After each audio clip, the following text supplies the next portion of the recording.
Niba utekereza ko kwihana neza ari ukwatura icyaha cyawe mu rusengero ushobora kuba wibeshye. Bibiliya itubwira ko kwihana ari ukureka ingeso mbi ugakora ibyiza, ukava mu nzira zidatunganye ukagendera mu zitunganye. Muri iyi video ngiye kukubwira ibintu bitatu ukora ukaba wihannye neza, waburamo na kimwe ukabura byinshi. Kwihana bigomba kuba inyiturano wituye Imana akigira neza. Abaroma igice cya 2 umurongo wa 4 ijambo ry'Imana riratubaza riti, ntuzi yuko kugira neza kw'Imana ariko kukurehereza kwihana? Nkuko umubyeyi Ameri yabonye umwana ari gutana, niko Uwiteka Ameri yakubonye ujya mu nzira zitazaguhira.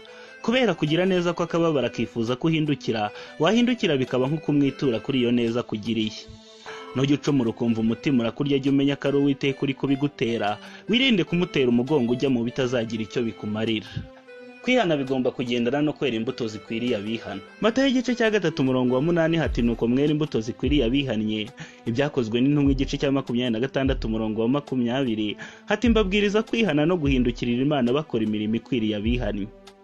Niwihana gusambana ujye ubwira abo mwajyaga mubikorana ko aho bari kugana nta cyiza hazazana. Niwihana gutukana wige kujya inama uvuga amagambo y'isanamitima. Niwihana kwiba wimeke gukora no kuremera abatagira uko bishobora. Nkuko umuhinzi atema igiti kitera akagitwika kigashira, niko Uwiteka agenza uwihana akabura imbuto yera.